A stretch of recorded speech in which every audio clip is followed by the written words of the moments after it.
잃어버린 한 마리 양의 비유는 예수님의 비유들 중에서 가장 유명한 비유 중 하나입니다. 다 아시는, 적어도 교회를 오래 다니신 분이시라면 다 아시는 비유죠.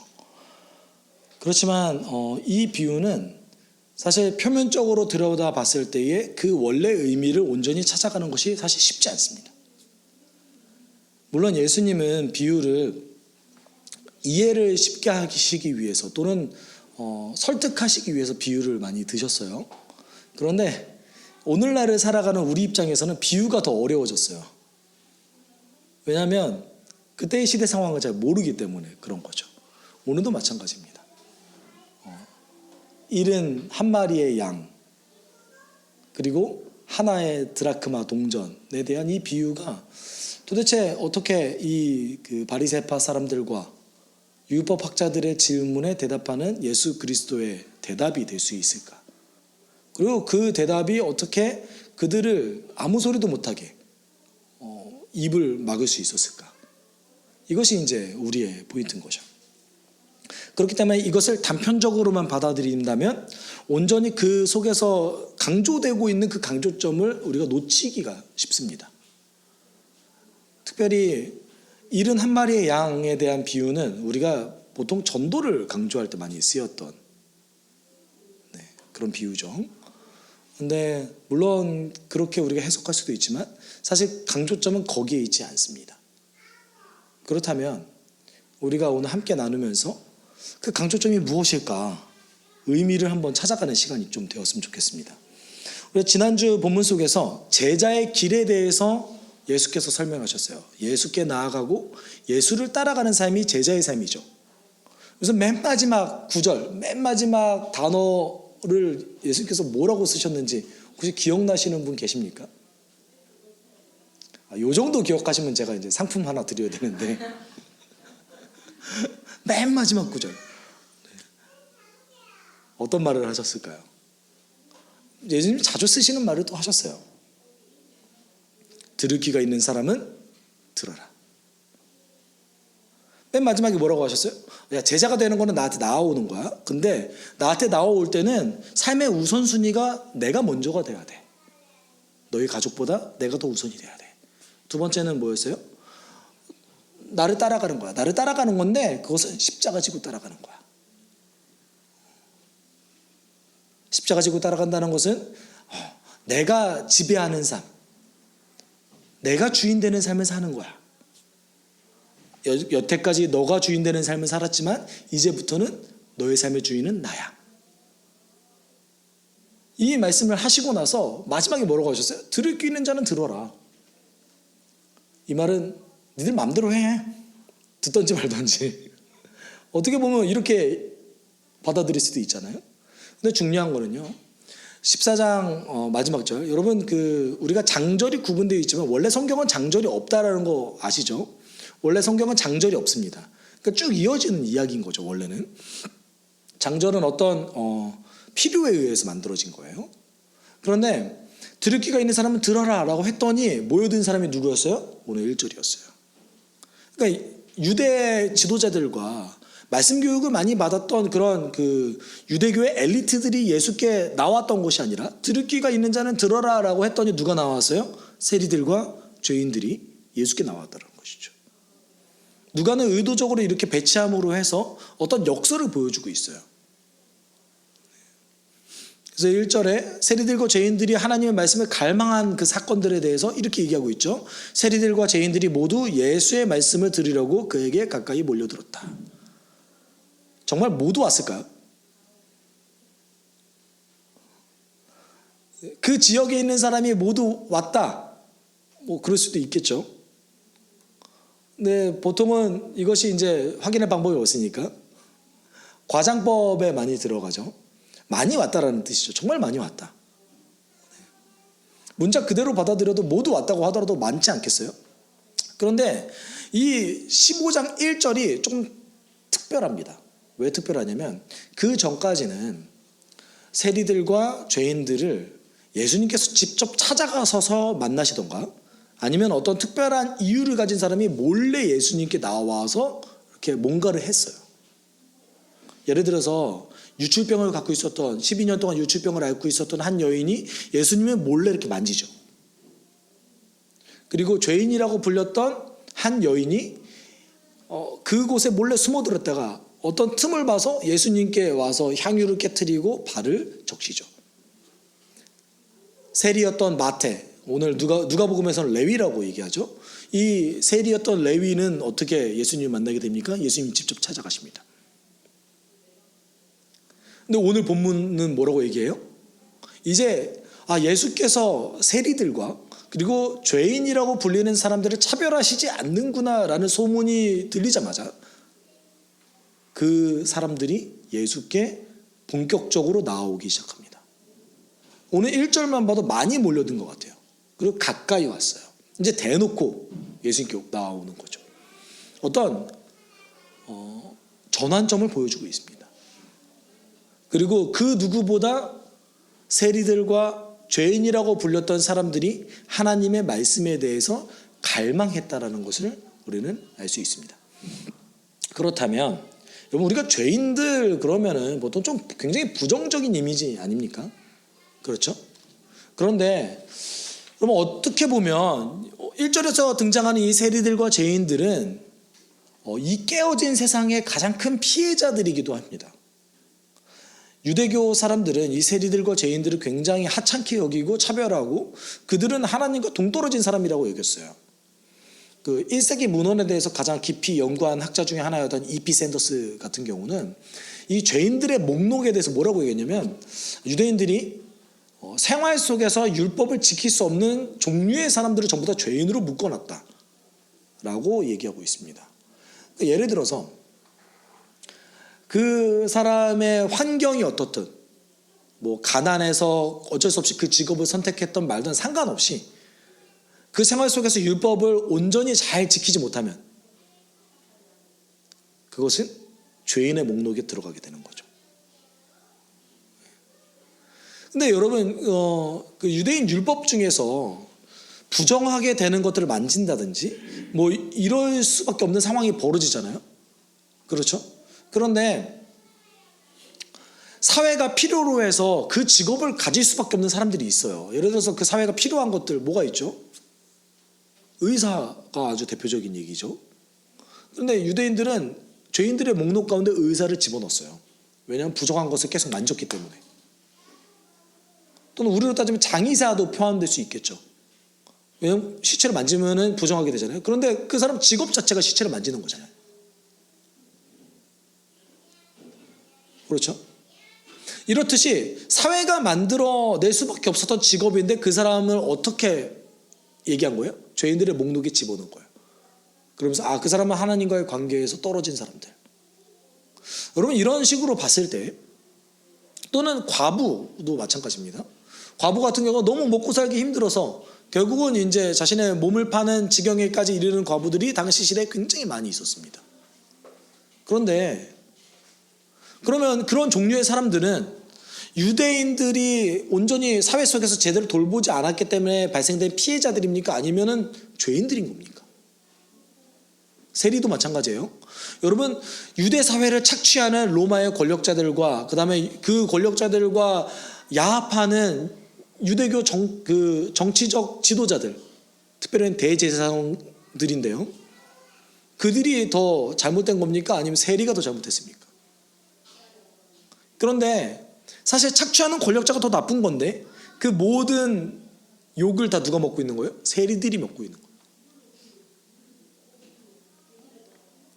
이 종류의 사람들은 어떻게 보면 물론 그 안에서도 정말 하나님을 온전히 따르지 않는 사람이 있을 수 있겠죠.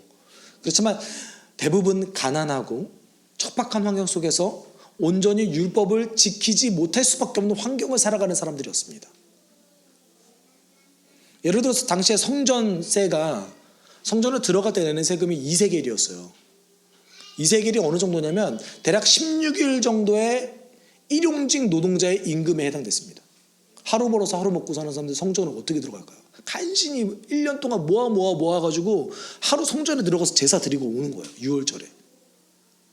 그러니까 이렇게 율법의 규칙을 가난한 사람들이 온전히 지키지 못하게 만들어 놓고 나서 그 사람들을 차별했던 것이죠. 그런데 얼마나 그 사람들을 혐오했으면 세리들과 그 죄인이라고 불린 사람들, 정확하게 어떤 사람들이는지는 목록을 우리가 알 수는 없어요. 다만 율법을 지키지 못하는 사람들, 뭐 자이든 타이든 그런 사람이 죄인들의 목록에 들어갔습니다. 그래서 이 장면을 보고 있었던 바리새파 사람들과 율법학자들은 이제 예수님을 비난하기 시작합니다. 바리새파 사람들과 율법학자들은 투덜거리며 말하였다. 이 사람이 죄인들을 맞아들이고 그와 함께 음식을 먹는구나. 여러분, 이전까지 바리새파 사람들과 율법학자들은 대놓고 예수님 비판하지 않았어요. 예수님의 제자들을 비판하거나 또는 예수님께 나아오는 사람들을 말리거나 뭐 이런 식으로 비판을 했어요. 아니면 속으로 저 사람 도대체 왜 죄인이랑 밥 먹지? 속으로 말한 거를 예수께서 알아차리시고 얘기하신 거였죠. 근데 오늘 본문에 뭐라고 얘기해요? 대놓고 이제 예수님 비판하기 시작합니다. 왜냐하면 본인들이 알고 있었던 규칙들이, 질서들이 깨지고 있었거든요.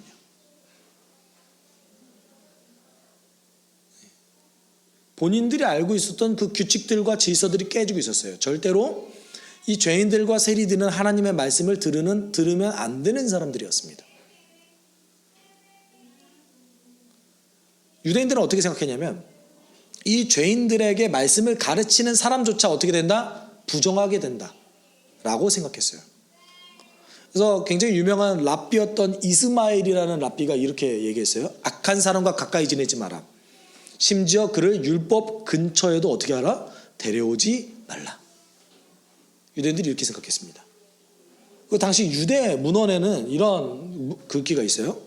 자신이 부정하게 되지 않기 위해 율법 교육을 받지 않는 자들과 식사하지 말라. 그래서 율법 교육을 받지 않는 자들을 암하레츠라고 히브리어로 표현했습니다. 암하레츠라고. 근데 이 암하레츠라는 단어는 땅의 사람들이란 뜻이에요. 땅의 사람들. 근데 땅의 사람들 중에서는 두 가지 종류의 땅의 사람들이 있었어요. 근데 비하한 거죠. 우리는 하나님의 사람, 하늘의 사람인데 너희들은 땅의 사람이야. 뭐 구약적인 비속어로 따지면 저 할례 받지 못한 자들과 비슷한 말인 거예요. 암하레츠라는 게 두 가지 종류가 있었는데 첫 번째는 율법 교육을 받지 못해서 이제 조금 이 사람을 따로 저 사람은 율법 교육 받지 않은 굉장히 천한 사람이야 라고 했던 첫 번째 종류의 암하레츠가 있었고요. 두 번째는 율법 교육을 받았음에도 불구하고 율법을 어겼던 종류의 사람들, 대표적으로 세리가 그런 사람들일 수도 있습니다. 이런 사람들을 어떻게 하래요? 식사 같이 하지 말라고 그랬어요. 왜냐하면 그 사람과 식사를 같이 하면 어떻게 된대요? 부정하게 된대요. 여러분, 그 유대인들이 얼마나 자신이 부정하게 되는 것에 대해서 끔찍하게 여겼냐면, 오죽했으면 그 의사조차, 저 사람 아무리 훌륭한 의사조차도 나중에 결국 지옥에 갈 거야 라고 문헌에다 기록해놨어요. 의사들이 계속 부정한 걸 만지게 되니까. 그 정도로 몸서리치도록 자기 자신이 부정하게 되는 거 싫어했거든요.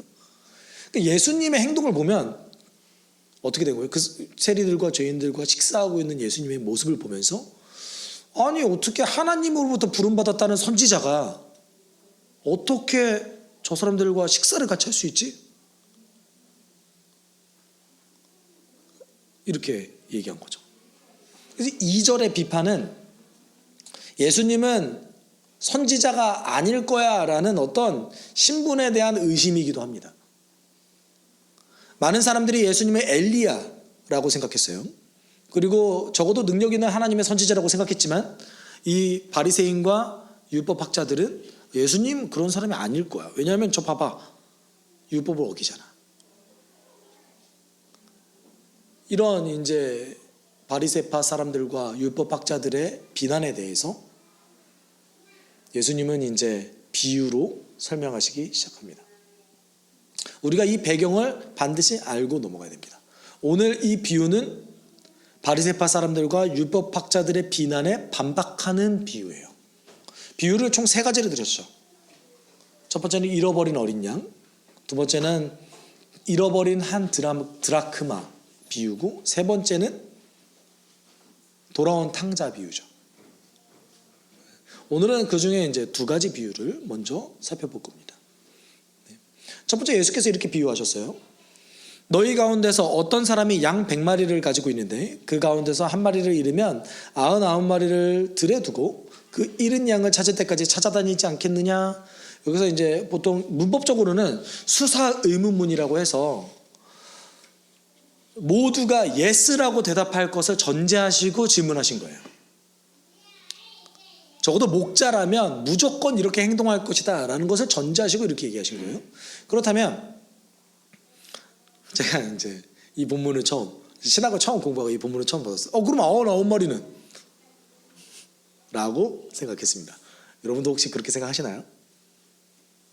아마 중간에 생략된 게 있겠죠. 목자들이 99마리를 두고 한 마리를 찾으러 가진 않을 거 아니에요. 아마도 누군가에게 맡겼을 겁니다. 그리고 보통 숫자를 셀 때는 우리의 집어넣을 때 숫자를 세요. 그래서 이제 같이 셀 때도 많이 있고요. 그리고 그 목초지를 한 명만 쓰는 것이 아니라 여러 종류의 사람들도 많이 씁니다. 근데 이 목자에 대해서 이제 여러 학자들이 해석을 하는데 이제 두 종류의 해석이 대세를 이루어요. 첫 번째는 여기서 나오는 목자는 이 양을 소유한 사람이 아니라 양을 치는 양치기 전문가였을 것이다. 그러니까 전문 목자였을 것이다. 다른 얘기로 하면 계약직인 것이죠. 그렇기 때문에 계약직 그 노동자는 한 명만 있는 것이 아니라 여러 명이 있었기 때문에 한 명이 찾으러 가도 괜찮다라는 해석이 이제 첫 번째고요. 두 번째는 이 사람이 주인이었을 것이다. 주인이었을 것이고 그 주인이 직접 찾으러 갔다 오는데 그 중간에 누군가에게 맡기는 것 자체를 굳이 강조점이 들어가지 않기 때문에 생략한 것일 것이다. 이렇게 이제 해석하는 게 있어요. 그런데 이 두 가지 중에 어떤 것을 결정하든지 그다지 중요하지 않습니다. 너무 중요하지 않아요. 뭐 일용직 노동자면 어떻고 주인이면 어떻습니까? 강조점은 어디에 있는 거죠? 한 잃어버린 양을 찾으러 간 목자의 강조점이 있는 겁니다. 99마리에 있는 것도 아니고 잃어버린 한 양을 찾으러 가는 그 목자에게 강조점이 있는 거예요. 그리고 저는 개인적으로는 주인이었을 거라고 생각합니다. 왜냐하면 바리새파 사람들의 그 질문에 대답하는 예수님의 그 대답이었기 때문에 주인이었을 거라고 생각해요. 여기까지는 모두가 다 동의할 거라고 생각하고 예수님 말씀하신 거예요. 그렇지. 양 한 마리 잃어버리면 찾으러 가겠지 당연히. 여러분 어떻게 생각하세요? 한 마리 정도 그냥 뭐 괜찮지 뭐 이러실 것 같으세요? 저는 그러지 않을 거라고 생각해요. 대부분의 적어도 죄송합니다. 대부분의 그래도 정직한 목자라면 한 마리 양을 찾으러 갔을 겁니다. 근데 이제 5절과 6절에 나오는 그 내용은 평범한 내용이 아니에요. 4절은 모두가 동의할 만한 내용인데 5절과 6절은 모두가 동의할 수 없는 내용입니다. 왜냐하면 그 잃어버린 양보다 더 많은 비용을 지출하거든요. 그래서 5절 6절에 다시 찾은 그 목자가 어떻게 행동하냐면 찾으면 기뻐하며 자기 어깨에 메고 집으로 돌아와서 벗과 이웃 사람들을 불러 모으고 나와 함께 기뻐해 주십시오. 잃었던 내 양을 찾았습니다 하고 말할 것이다. 여러분, 양 한 마리보다 이 잔치 비용이 더 들지 않겠어요? 그렇죠? 양 한 마리보다 이웃들을 불러 모아서 함께 먹으면서 기뻐하는 것이 더 비용이 훨씬 많이 들지 않겠습니까? 적어도 뭐 양 한 20마리는 사지 않을까요? 뭐 작은 잔치여도 양 한두 마리 정도는 쓰겠죠. 이제 5절과 6절은 목자가 이 잃은 양을 정말 가치 있게 생각한다라는 것을 보여준 거예요. 실제 그 양의 가치보다 목자는 그 양을 더 가치 있게 생각한다라는 것이죠. 우리가 이거를 이제 바리새파 사람들과 율법학자들의 비판에 빗대어서 얘기한다면, 하나님께서는 세리들과 죄인들을 너희가 생각하는 가치보다 훨씬 소중하게 여긴다라는 것을 빗대어 말씀하신 거예요. 야, 너희들은 저 세리들과 죄인들이라고 불리는 그 사람들을 엄청나게 하찮게 여기고 그들을 마치 부정한 물건처럼 여기지만, 식사조차 하지 않는 그런 사람으로 여기지만 하나님은 그렇지 않다. 하나님은 그런 분이 아니다. 하나님은 저들도 굉장히 소중하게 여긴다 라는 것을 보여준 거예요. 그리고 7절에 이렇게 말씀하시죠. 내가 너희에게 말한다. 이와 같이 하늘에서는 회개할 필요가 없는 의인 99보다 회개하는 죄인 한 사람을 두고 더 기뻐할 것이다. 여러분, 7절에 들어가 있는 이 말들, 사실 7절은 어떤 결정적인 선언과도 비슷합니다. 그런데 우리가 단순히 기왕 보면은 그 한 영혼이 하나님께로 돌아올 때 하나님이 기뻐하시고 하나님과 관계된 모든 존재들이 하늘에서 잔치를 열 것이다. 그렇죠? 표면적으로는. 그런데 여기서 우리가 여러분 조금 퀘스천 마크를 달고 보면 어떤 것을 퀘스천 마크를 달아셔야 되냐면, 회개할 필요가 없는 의인이 존재할 수 있습니까?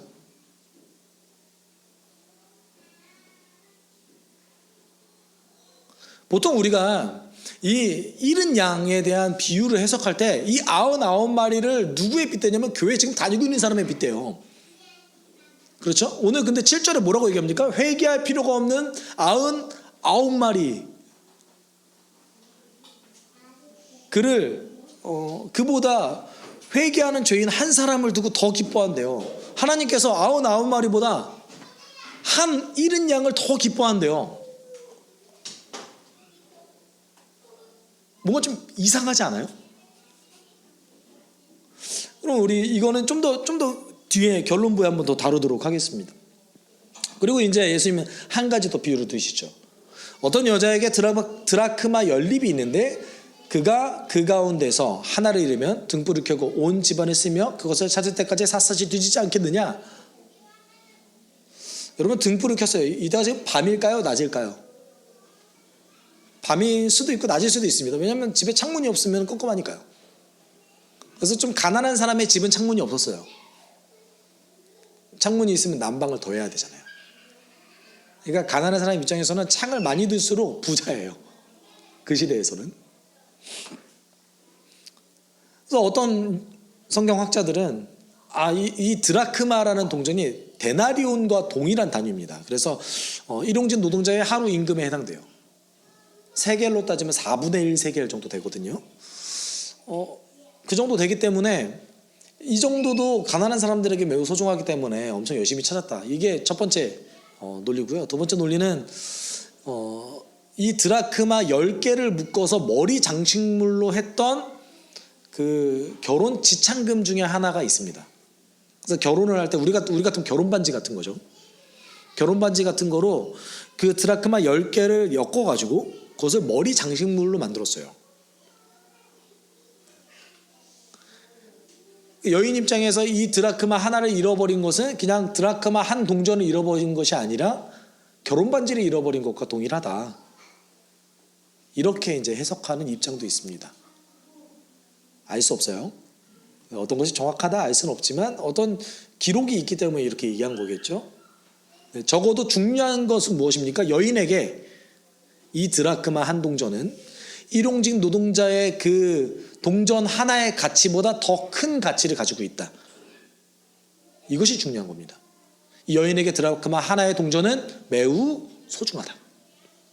그런데 이제 이 비유에서는 한 가지를 더 얘기해요. 어떤 걸 얘기하냐면 시급성이에요. 시급성. 동전을 잃어버린 다음에 나중에 여러분 하루 지나서 찾으면 찾기 쉽나요? 바로바로 찾는 게 좋죠. 그렇죠? 그래서 어두컴컴하든지 말든지 상관없이 바로 지금 찾아야 된다라는 것을 강조합니다. 그랬더니 이 여인이 또 말도 안 되는 일을 벌여요. 그래서 찾으면 벗과 이웃 사람을 불러 모으고 말하기를 나와 함께 기뻐해 주십시오. 잃었던 드라크마를 찾았습니다 할 것이다. 여기서 이웃은 전부 다 여성 동사입니다. 여성 명사예요. 그래서 여성들, 내 주변 이웃 여성들을 불러 모아서 함께 뭐 잔치를 연다든지 뭐 크진 않더라도 뭔가 기뻐하는 시간을 가진다는 것이죠. 드라크마 하나보다 더 많은 비용을 지불하고 있습니다. 지금.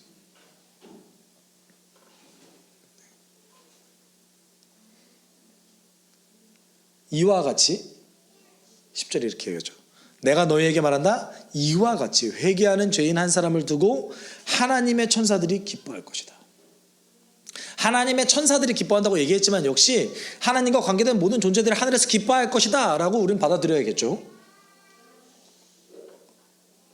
여러분, 하나님이 이 비유 두 개를 통해서 우리가 확실히 알 수 있는 것은 하나님께 회개하고 돌아오는 한 영혼을 매우 기뻐하신다. 이거는 우리가 확실히 알 수 있어요.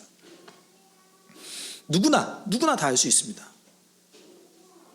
그러면 하나님은 왜 원래 있었던 회개가 필요 없는 아홉 마리의 그 양, 의인이라고 불렀죠. 아홉 마리의 의인보다, 또는 그 원래 가지고 있었던 9개의 드라크마 그 동전보다 왜 하나가 더 소중한 걸까요?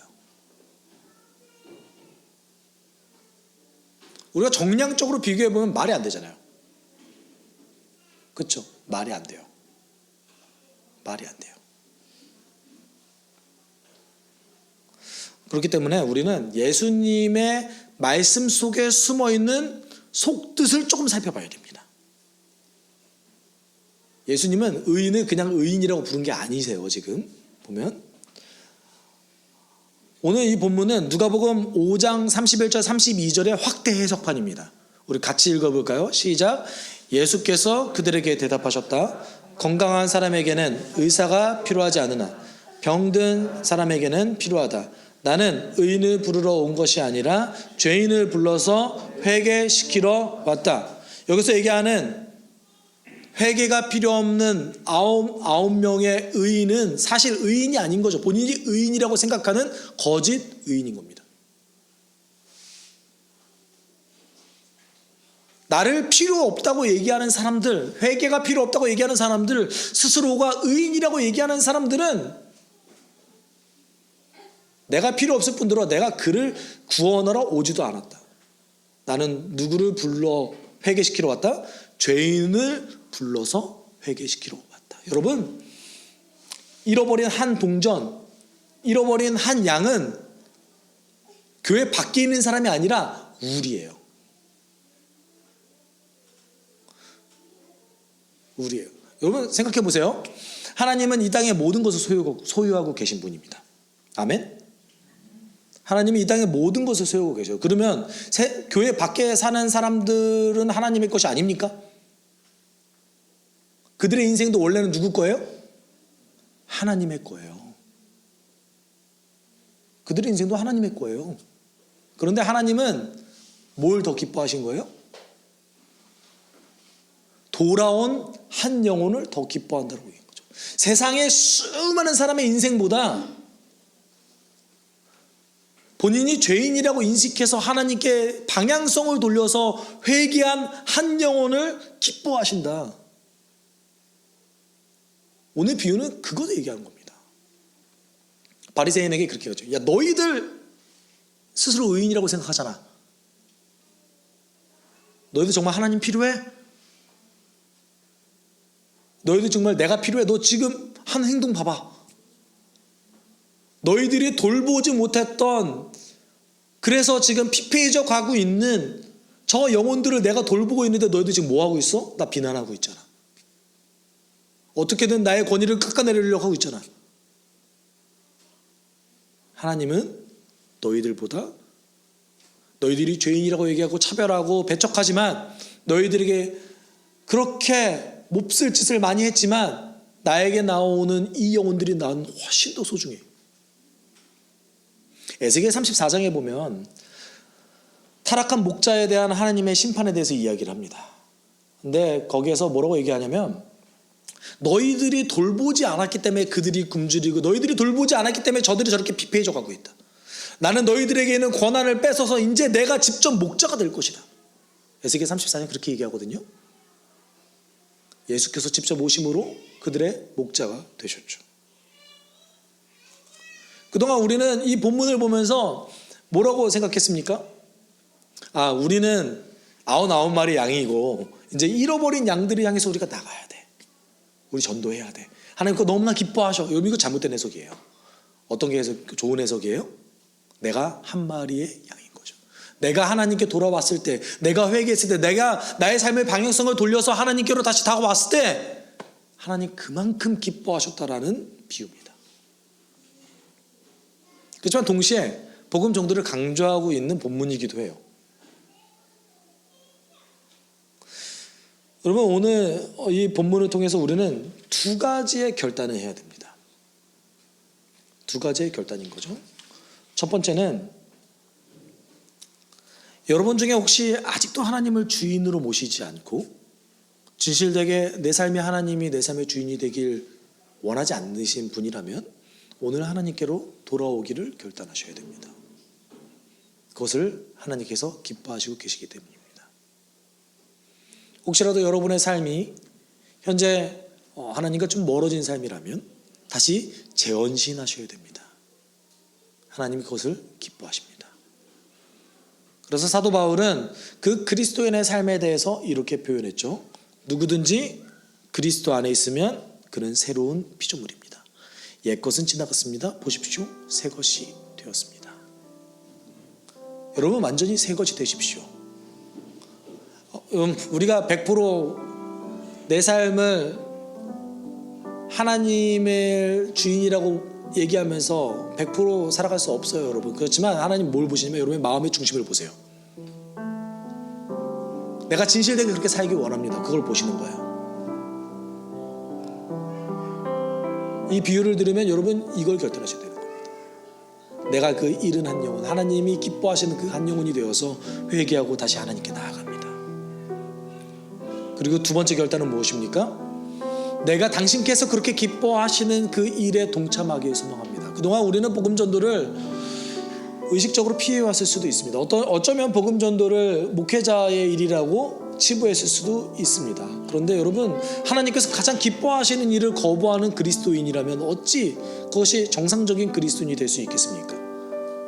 동시에 하나는 복음 전도되어서 그러니까 교회 데리고 오는 게 아니에요. 이 사람이 진정으로 회개하고 하나님께 나아오는 모습, 나 때문에 그렇게 되는 모습을 보신다면 그것만큼 기쁜 일이 없습니다. 그렇게 생각하는 게 정상 아닌가요? 하나님이 기뻐하시는데 내가 기뻐하지 않는다고요? 그렇잖아요. 하나님 그거 너무 기뻐하신대요. 그러면 저도 하나님과 우리도 하나님과 관련돼 있잖아요. 우리도 그 모습을 보면 너무 기쁘지 않겠어요? 여러분 그것을 부담으로 생각하지 마십시오. 하나님께서 주실 수 있는 가장 큰 특권이자 선물입니다. 하나님이 기뻐하시는 만큼 여러분의 영이, 여러분의 삶이 기뻐질 겁니다. 제가 목사로 살아가면서 아주 많진 않지만 더러는 저 때문에 복음을 듣고 회개하는 영혼들을 가끔 만나게 돼요. 얼마나 기쁜지 몰라요. 그동안의 고생들이 막 싹 날아가고 그것 때문에 목회할 힘이 더 나요. 때때로 사람 챙길 때마다 내가 왜 굳이 이렇게까지 해야 되지? 라고 생각했던 그 모든 것들이 다 사라지고 이제 사라진 거예요. 사라지고 하나님 나를 이렇게 쓰시는구나. 하나님 내 삶 가운데 이런 역사를 보여주시는구나. 이런 하나님 주시는 소망으로 가득 차는 경험을 하게 됩니다. 여러분 그거를 놓치시면 안 돼요. 그래서 우리가 기도할 때 하나님 제가 하나님께 다시 회개하고 재헌신하겠습니다. 그리고 나의 삶을 통해서 당신의 복음이 전파되어지고 누군가가 나의 삶을 통해서 예수를 믿는 일이 벌어지기를 저는 소망합니다. 그 일에 제가 동참할 수 있게 도와주십시오. 우리가 함께 이렇게 기도하도록 하겠습니다.